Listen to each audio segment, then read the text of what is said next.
हरियाणा। नमस्कार, राम राम। मैं हूं नामिका धीमान। मारा हरियाणा देख रहे सभी दर्शकों का स्वागत है। बुलेटिन का आगाज करेंगे, लेकिन सबसे पहले नजर डालते हैं आज की बड़ी खबरों पर। आज पानीपत दौरे पे रहेंगे सीएम नायब सिंह सैनी। सेवा साधना एवं ग्राम विकास केंद्र में आयोजित कार्यक्रम में करेंगे शिरकत। दोपहर 1 बजे के चंडीगढ़ के लिए होंगे रवाना। कुरुक्षेत्र में योग सम्मेलन में सीएम नायब सिंह सैनी ने की शिरकत। श्री कृष्ण आयुष विश्वविद्यालय में नए सभागार का किया लोकार्पण। महिला छात्रावास निर्माण का भी किया गया शिलान्यास। पानीपत पहुंची प्रदेशाध्यक्ष डॉक्टर अर्चना गुप्ता। शहरी विधानसभा कार्यकर्ताओं की मीटिंग ली। कहा, पूरे हरियाणा कार्यशाला का होगा आयोजन। कुरुक्षेत्र में आज युवा कांग्रेस का बड़ा प्रदर्शन। सीएम आवास का घेराव करेगी युवा कांग्रेस। नीट और सीबीएसई पेपर लीक पर सरकार को घेरेगी। भिवानी में नगर परिषद की बड़ी कार्रवाई। अवैध कब्जों पर चला नगर परिषद का पीला पंजा। सरकारी जमीन पर बने रैंप और चबूतरे तोड़े। पीले पंजे की मदद से हटाया गया अतिक्रमण। पंचकुला के पिंजौर में युवक की हत्या। पुलिस ने सिर्फ 3 घंटे में आरोपियों को दबोचा। कार्रवाई करते हुए 4 लोगों को किया गिरफ्तार। पुरानी रंजिश के चलते दिया था वारदात को अंजाम। कुरुक्षेत्र में कमरे में फंदे से लटका मिला 24 साल का युवक। मौके से 2 पेज का सुसाइड नोट हुआ बरामद। मौत से पहले युवक ने एक वीडियो भी बनाया। राजौंद में पुलिस के हाथ लगी बड़ी कामयाबी। दुकान पर हमले के मामले में 7 आरोपी गिरफ्तार। दुकान में घुसकर तोड़फोड़ और मारपीट का आरोप। आज होगी हिमाचल कैबिनेट की अहम बैठक। वन भूमि अतिक्रमण नीति को मिल सकती है मंजूरी। लघु और सीमांत किसानों को राहत देने की तैयारी। हिमाचल में महसूस किए गए भूकंप के झटके। रिक्टर स्केल पर 5.0 दर्ज हुई भूकंप की तीव्रता। हिमाचल का चंबा जिला में रहा भूकंप का केंद्र।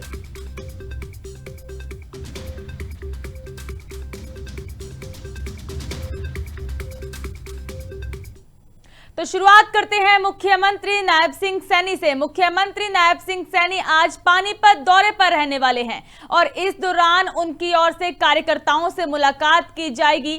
बड़ी योजनाओं की सौगात दी जाएगी। सेवा साधना एवं ग्राम विकास केंद्र में कार्यक्रम यह आयोजित किया गया है। कार्यक्रम में मुख्यमंत्री नायब सिंह सैनी शिरकत करेंगे और दोपहर 1 बजे चंडीगढ़ के लिए रवाना होंगे। शाम 5 बजे केवीआईसी चेयरमैन से मुलाकात करेंगे मुख्यमंत्री नायब सिंह सैनी। सीएम आवास पर यह मुलाकात होगी। रात 8 बजे पंचकूला के लिए रवाना होंगे। पंचकूला इंद्रधनुष ऑडिटोरियम में कार्यक्रम आयोजित किया गया है। मुख्यमंत्री नायब सिंह सैनी आज पानीपत दौरे पर रहने वाले हैं और इस दौरान सीएम सैनी का जो आज का शेड्यूल रहेगा वो हम आपको उसके बारे में जानकारी दे रहे हैं। सीएम आवास पर मुलाकातें की जाएंगी। सीएम सैनी की ओर से रात 8 बजे पंचकूला के लिए रवाना होंगे मुख्यमंत्री नायब सिंह सैनी। सेवा साधना एवं ग्राम विकास केंद्र में कार्यक्रम आयोजित है पानीपत में, वहां पर शिरकत करेंगे। पंचकूला इंद्रधनुष ऑडिटोरियम में कार्यक्रम आयोजित है, वहां पर जाएंगे। कार्यक्रम में सीएम सैनी की ओर से शिरकत की जाएगी। कार्यकर्ताओं को संबोधित किया जाएगा, बातचीत की जाएगी।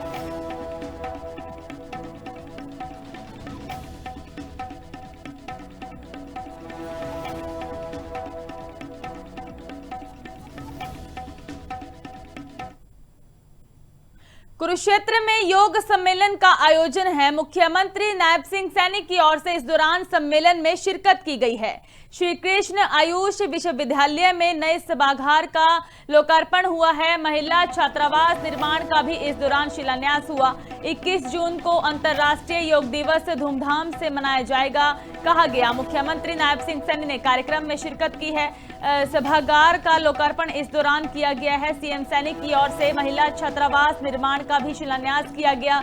राज्य स्तरीय योग दिवस कार्यक्रम पंचकूला में होगा। योग शिक्षा 1 से 10वीं कक्षा तक अनिवार्य की गई है। मुख्यमंत्री नायब सिंह सैनी ने इस कार्यक्रम में विशेष तौर पर शिरकत की है, पौधारोपण किया है और कार्यकर्ताओं को संबोधित भी किया है। सीएम सैनी की ओर से कहा गया कि 21 जून को अंतर्राष्ट्रीय योग दिवस धूमधाम से मनाया जाएगा। राज्य स्तरीय योग दिवस कार्यक्रम पंचकूला में होगा। इसके बारे में सीएम सैनी की ओर से जानकारी दी गई।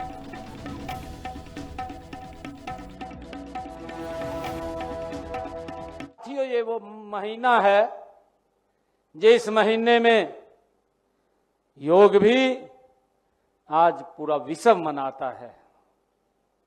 साथियों, देश के यशस्वी प्रधानमंत्री आदरणीय नरेंद्र मोदी जी की वो दूरगामी सोच कि हमारे ऋषि मुनियों जिन्होंने ये पद्धति हमें दी थी, कहीं ना कहीं वो विलुप्त हो गई थी, परंतु देश में ऐसा महान व्यक्तित्व जिनके हाथों में इस देश की सुरक्षित बागडोर है, ऐसे व्यक्ति ने अपने लिए नहीं पूरे दुनिया के लिए यूएनओ के अंदर जाकर के इस योग को बढ़ाने का काम किया है।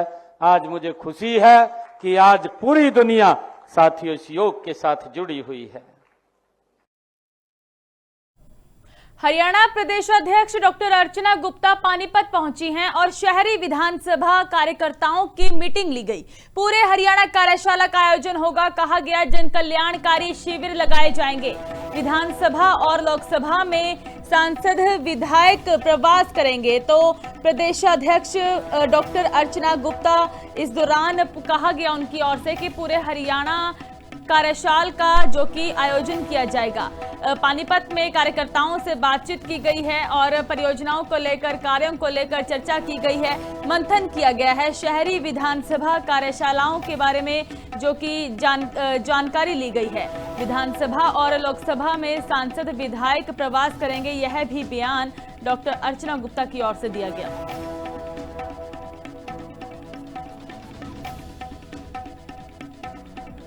को पता है कि मोदी जी के तीसरी बार की जो सरकार है उसके 2 वर्ष और हमारे टोटल में 12 वर्ष जो हैं वो स्वर्णिम कार्यकाल के पूरे हुए हैं।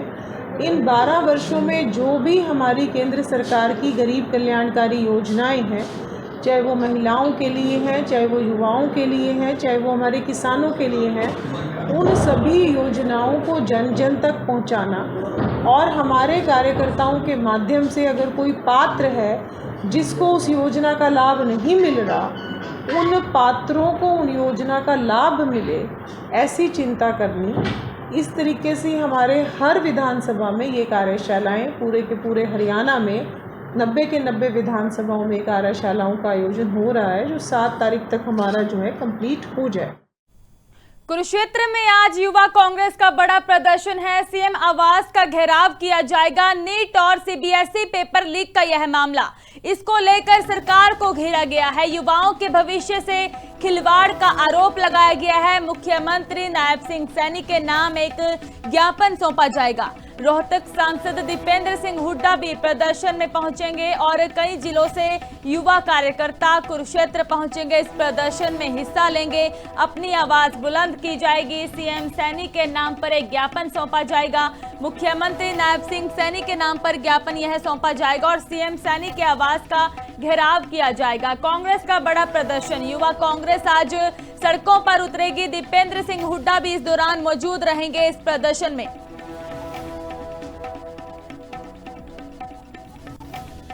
तो सीएम आवास का आज युवा कांग्रेस की ओर से घेराव किया जाएगा। युवाओं के भविष्य से खिलवाड़ के आरोप लगाए जा रहे हैं और इसको लेकर आज बड़ा प्रदर्शन होगा युवा कांग्रेस की ओर से। नीट और सीबीएसई पेपर लीक मामले को लेकर जो कि आज सीएम आवास का घेराव किया जाएगा। कुरुक्षेत्र से प्रजन्य हमारे साथ लाइव जुड़ चुके हैं। प्रजन्य, आज के युवा कांग्रेस के प्रदर्शन को लेकर क्या कुछ जानकारी है?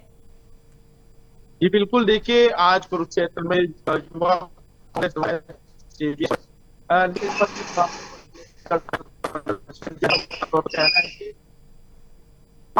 खिलवाड़ ना किया जाए। युवा जो है इतनी मेहनत करके दिन रात एक करके जो है पेपर की तैयारी करते हैं, इस प्रकार की लीक जैसी घटनाओं को कतई जो है बर्दाश्त नहीं किया जाएगा, जिसके चलते जो है आज सीएम आवास का जो है वो घेराव करेंगे। देश भर से जो है इस कांग्रेस के कार्यकर्ताओं सहित जो है युवा कांग्रेस के राष्ट्रीय अध्यक्ष और सांसद जो है दीपेंद्र हुड्डा भी जो है इस प्रदर्शन में शामिल होंगे। अब से कुछ देर बाद जो है वो सीएम हाउस का जो है वो घेराव करेंगे। वहीं दूसरी ओर जो है प्रशासन ने भी जो है अपनी पूरी कमर जो है कसी है। प्रशासन जो है अलर्ट मोड पर है। सीएम आवास से पहले ही जो है दोनों जगह जो है भारी जो है संख्या में जो है पुलिस बल तैनात किया गया है और वहीं जो है बैरिकेडिंग भी कर दी गई है ताकि किसी प्रकार की जो है अराजकता जो है वो ना फैली जाएगी। और वहीं जदयू कांग्रेस की यदि बात की जाए तो उनका साफ तौर पर कहना है कि पर लगाम नहीं लगाया ठीक है जाता है। प्रज्वल, बहुत बहुत धन्यवाद जानकारी देने के लिए। भिवानी में नगर परिषद की बड़ी कार्रवाई की गई है। अवैध कब्जों पर नगर परिषद का पीला पंजा चला है, बुलडोजर चलाया गया है, सरकारी जमीन पर बने रैंप और चबूतरे तोड़े गए हैं। पीले पंजे की मदद से अतिक्रमण हटाया गया है। शिकायत मिलते ही प्रशासन ने यह कार्रवाई शुरू की है। पुलिस बल की मौजूदगी में 3 घंटे तक यह अभियान चला। सड़क और सरकारी जमीन से कब्जे हटाए गए। कार्रवाई के दौरान कुछ जगहों पर विरोध भी देखने को मिला है। नगर परिषद ने कब्जाधारियों को सख्त चेतावनी दी है। सरकारी जमीन खाली करने के लिए सख्त निर्देश दिए गए हैं और कहा गया है यदि आपकी ओर से सरकारी जमीनें नहीं छोड़ी गई, खाली नहीं की गई तो इसी तरह अतिक्रमण को हटाया जाएगा। पीले पंजे के दौरान कार्रवाई की जाएगी अतिक्रमण के खिलाफ। 8/1/2026 को एक शिकायत प्राप्त हुई, गली वासियों द्वारा दी गई थी कि गली में जितने रैंप चबूतरे हैं इनको हटवाओ, जिस पर हम आज कार्रवाई कर रहे हैं। लगभग 3 बजे से कार्रवाई स्टार्ट की गई है और लगातार जारी है। निवेदन कर सकते हैं कि मतलब या जो सरकारी जमीन पर कब्जा किया हुआ है उसको हटा लें, अन्यथा यह परिणाम सबके सामने है। पंचकुला के पिंजौर में एक व्यक्ति की हत्या की गई है। पुलिस ने सिर्फ 3 घंटे में आरोपियों को दबोचा है। कार्रवाई करते हुए 4 लोगों को गिरफ्तार किया गया है। डिटेक्टिव स्टाफ और थाना पुलिस की ओर से संयुक्त कार्रवाई की गई है। मृतक जितेश मनोचा पर लाठी डंडों से हमला किया गया था।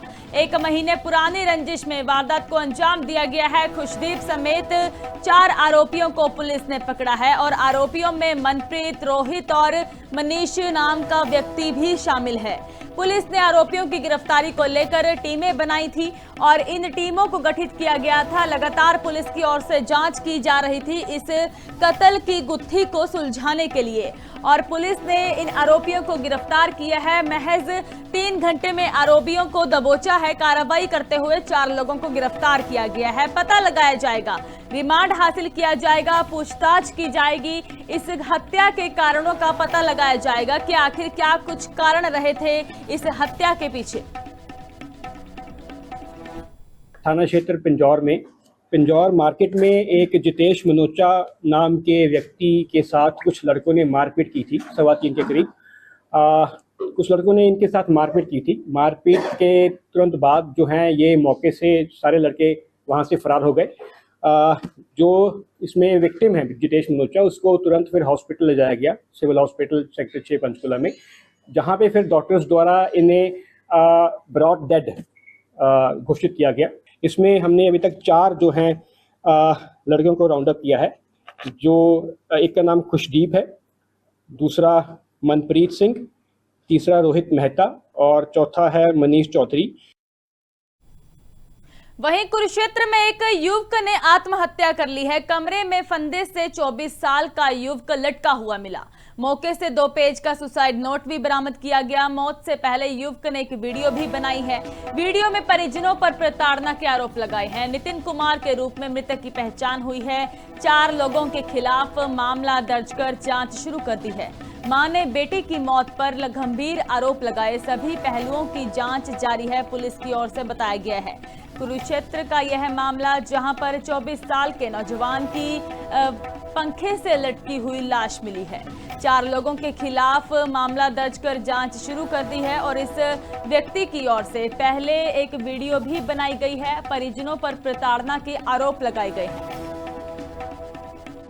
नमस्कार दोस्तों, मेरा नाम नितिन कुमार है। मैं कुरुक्षेत्र के कर्ण कॉलोनी के हाउस नंबर 460 में रहने वाला हूँ और मेरे परिजनों द्वारा, मेरे पेरेंट्स के द्वारा मेरे को धक्के मार के बहुत बुरी तरीके से घर से निकाल दिया गया है। उसका सिर्फ एक रीज़न है कि मेरी कुछ दवाइयाँ चल रही थी जिसका खर्चे के लिए मेरे माँ बाप बहुत डूबे हुए हैं। मैं एक साइकेट्रिक पेशेंट था तो उनको लगता है कि मैं उनको बार बार तंग करता हूँ, वो मेरे को हैंडल नहीं कर सकते, तो वो मेरे को धक्के मार के बहुत बुरी तरीके से निकाला गया घर से। और मैं मेरी जो जिनसे अभी रिसेंटली मेरे ज़बरदस्ती 5 महीने पहले शादी की गई थी 4 जनवरी को, और शादी के बाद मेरे को आज इतनी बुरी तरीके से मेरे ससुराल वालों के द्वारा और मेरी जो जिसके साथ मेरी शादी करी थी उन सबके द्वारा मिलके मेरे को धक्के मार के घर से निकाला गया है। मेरे पास 4 कपड़े दे के मेरे को 2 मेरी किताबें दे के मेरे को निकाला गया है और ज़बरदस्ती मेरे को मरने पे मजबूर कर दिया गया है, मेरे को सुसाइड के लिए मजबूर कर दिया गया है। अगर कल को मैं सुसाइड करके मरता हूं तो इसके जिम्मेवार mister Ravindra Kumar house number 460 के रहने वाले, इसकी जिम्मेवार सुनीता रानी हाउस नंबर 460 की रहने वाली होगी। और कल को अगर मेरे साथ कोई गलत काम हो जाता है या मेरा एक्सीडेंट कहीं हो जाता है तो इसका जिम्मेवार वो होंगे। उन्होंने मेरे को बचपन में 7-8 साल की उम्र में अडॉप्ट किया था, आज वो अपने हक से पीछे हट रहे हैं, अपने जो उनके जो जिम्मेदारी है वो उससे पीछे कदम हटा रहे हैं, मेरे को धक्के मार के निकाल। राजौंद में पुलिस के हाथ बड़ी कामयाबी लगी है। दुकान पर हमले के मामले में 4 आरोपियों को गिरफ्तार किया गया। दुकान में घुसकर तोड़फोड़ और मारपीट का आरोप है और इस दौरान पुलिस ने बड़ी कार्रवाई करते हुए इन 4 को दबोच लिया है। महपाल, विनोद समेत आरोपियों को काबू किया गया। 31 मई को दुकान पर पहला हमला होने का आरोप है। 1 जून को दोबारा हमला कर जो की धमकियां दी गई थी और पूछताछ में दुकान विवाद की बात सामने आई थी। कब्जा दिलाने के लिए पैसे देने का भी खुलासा हुआ है। 7 आरोपी गिरफ्तार किए गए हैं। राजौंद में दुकान में घुसकर तोड़फोड़ और मारपीट का आरोप इन आरोपियों पर लगा है। फिलहाल पुलिस की ओर से जांच की जाएगी। हमें थाना राजौंद में 2 पक्षों की दरखास्तें प्राप्त हुई थी, जो दोनों का आपस में एक दुकान की ओनरशिप के बारे में डिस्प्यूट चल रहा है। उनमें से एक पक्ष ने बाहर से लड़के हायर किए और उन लड़कों ने अपने हाथों में गडासी, बिंडे, रसरी वगैरह लेकर के उस दुकान के सामने आके खड़े हुए और उस पक्ष ने फिर उस दुकान उनकी आड़ में उस पक्ष ने उस दुकान के अंदर से सामान निकाल के बाहर गले में फेंक दिया और उन लड़कों ने उस गली में पूरा दहशत फैलाई, आतंक फैलाया और हमने बिल्कुल त्वरित कार्रवाई करते हुए कैथल से और एरिया से उन लोगों को गिरफ्तार किया और उनसे आज हमने उसे निशानदेही करवाई है। करनाल के तरावड़ी के पास बड़ा हादसा हुआ है। हाईवे पर देर रात बड़ा सड़क हादसा हुआ। वोल्वो बस और ट्रक और ट्रैक्टर ट्राली की जोरदार टक्कर हुई है। दिल्ली के मनाली यह बस हादसे का शिकार हुई, जो दिल्ली से मनाली जा रही थी और टक्कर के बाद तीनों वाहन बुरी तरह से क्षतिग्रस्त हुए हैं। अचानक हादसे के बाद बस में अफरा-तफरी मची है। करीब 10 लोगों के घायल होने की सूचना है। घायलों को अस्पताल में भर्ती करवाया गया। तस्वीरें आप देख सकते हैं। टक्कर के बाद तीनों वाहन बुरी तरह से क्षतिग्रस्त हुए हैं। मौके पर पुलिस पहुंची है। अचानक हादसे के बाद में अफरा तफरी मचती है। यह हादसा करनाल के तरावड़ी के पास हुआ है। बड़ा हादसा हुआ बीती रात। वोल्वो बस, ट्रक और ट्रैक्टर ट्रॉली की जोरदार टक्कर हुई है। सर ये 2-3 बस है और एक आगे ट्रैक्टर ट्रेली है। ये नहीं पता लग रहा भाई कौन से ने मारी है, अभी क्लियर नहीं हो रहा। अभी और इनके चोटें लगे हुए हैं, हॉस्पिटल में भिजवा दिए। 7-8 लोग घायल हुए हैं। 7-8 के करीब बता रहे वो बस वाला भी है, ट्रैक्टर वाला भी है, ट्रक वाला भी है, ये घायल है। उन्हें हॉस्पिटल में भिजवा दिए। आपस में एक तो बस ये है और एक ट्रैक्टर है और एक ट्रक है। हाँ काफी ज्यादा क्षतिग्रस्त है। हाँ जी, छोटे। बस में कितनी सवारियां थी सर? बस में तो कुछ नहीं कह सकते, अभी काफी सवारी थी, गिनती तो है नहीं। तो अस्पताल पहुंचा दिया है? हाँ, जो घायल है।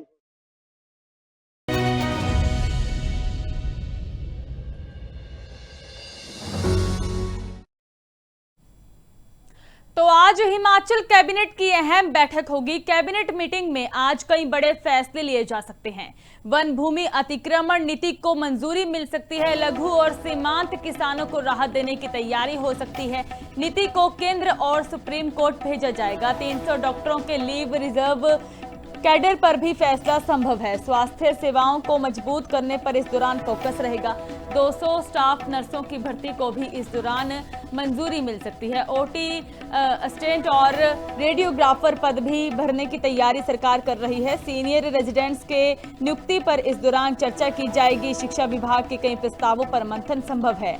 कई बड़े फैसले आज हिमाचल सरकार ले सकती है। सुक्खू कैबिनेट की आज मीटिंग है और इस दौरान अन्य मुद्दों को लेकर चर्चा की जाएगी। आज कई बड़े फैसले लेना सरकार की ओर से संभव है। कई बड़े फैसलों पर आज मोहर लग सकती है। अन्य फैसलों को लेकर चर्चा की जाएगी।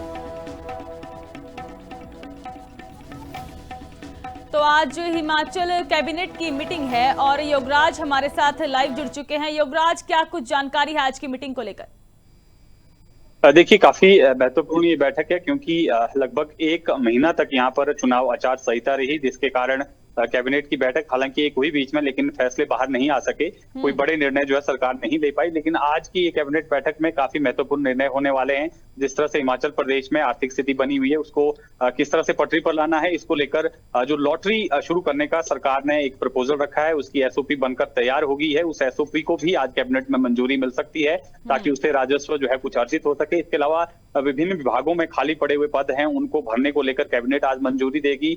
साथ ही जो स्वास्थ्य की अगर बात करें, स्वास्थ्य क्षेत्र की और शिक्षा क्षेत्र की, तो काफी फोकस जो है सरकार का उस क्षेत्र में है। शिक्षकों की भर्ती को लेकर फैसला हो सकता है। सीबीएसई स्कूलों को यहाँ पर अपग्रेड किया गया है हिमाचल प्रदेश में, तो ऐसे में उनमें भर्ती होनी है, उसको जो है मंजूरी यहाँ पर मिलेगी। और जो अन्य फैसले हैं, जो बजट में घोषणाएं मुख्यमंत्री की तरफ से की गई थी, उनको कहीं ना कहीं आज जो है वो कैबिनेट की मंजूरी मिलेगी। तो काफी महत्वपूर्ण आज की कैबिनेट ये बैठक रहने वाली है। 11 बजे मुख्यमंत्री की अध्यक्षता में ये कैबिनेट बैठक होगी, जिसमें ये तमाम निर्णय जो है वो सरकार लेगी ताकि प्रदेश को जो है वो विकास की दिशा में आगे बढ़ाया जा सके। जी योगराज, हिमाचल के विकास के लिए तो आज रणनीति तैयार की जाएगी, लेकिन इस सियासत की अगर बात की जाए तो बीते कल जो प्रदेशाध्यक्ष उपाध्यक्ष की ओर से जो इस्तीफे की बात की गई थी, उसको लेकर भी क्या कोई चर्चा हो सकती है आज?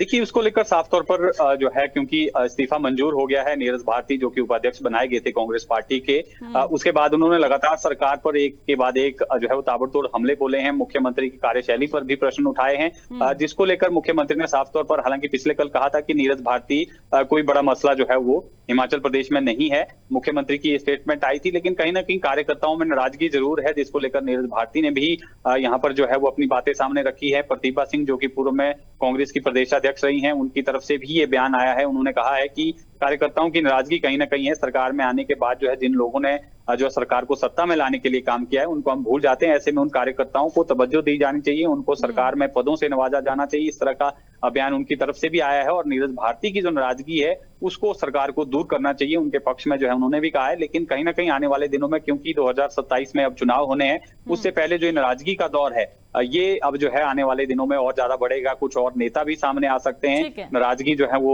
जाहिर कर सकते हैं, क्योंकि इस तरह की चर्चाएं लगातार हो रही है। कौल सिंह ठाकुर भी इससे पहले कह चुके हैं, वरिष्ठ मंत्री रहे हैं वीरभद्र सिंह सरकार में, उनकी तरफ से भी कई इस तरह के बयान जो है आए। तो ऐसे में आने वाले दिनों में ये क्रम जो है वो और बढ़ सकता है। लेकिन मुख्यमंत्री साफ तौर पर कह रहे हैं कि नीरज भारती कोई इतना बड़ा मसला नहीं है, उसको सुलझा दिया जाएगा। जी ठीक है योगराज, बहुत बहुत धन्यवाद जानकारी देने के लिए।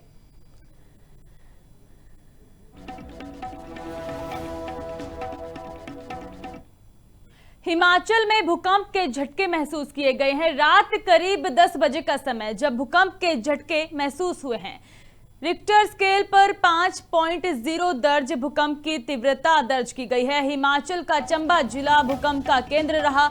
जमीन से 5 किलोमीटर नीचे भूकंप की गहराई मापी गई है। शिमला, कुल्लू और हमीरपुर तक धरती हिलती हुई नजर आई। कम गहराई के कारण झटके ज्यादा महसूस हुए हैं। तस्वीरें आप देख सकते हैं, सीसीटीवी में कुछ तस्वीरें भी कैद हुई हैं जब धरती हिलती हुई नजर आई। गाड़ियां खड़ी हैं पार्किंग में, वह हिलती हुई नजर आई हैं। रात करीब 10:04 का समय जब यह भूकंप के झटके जो महसूस किए गए। हिमाचल का चंबा जिला इस दौरान भूकंप का केंद्र रहा है और जमीन से 5 किलोमीटर नीचे भूकंप की गहराई मापी गई है।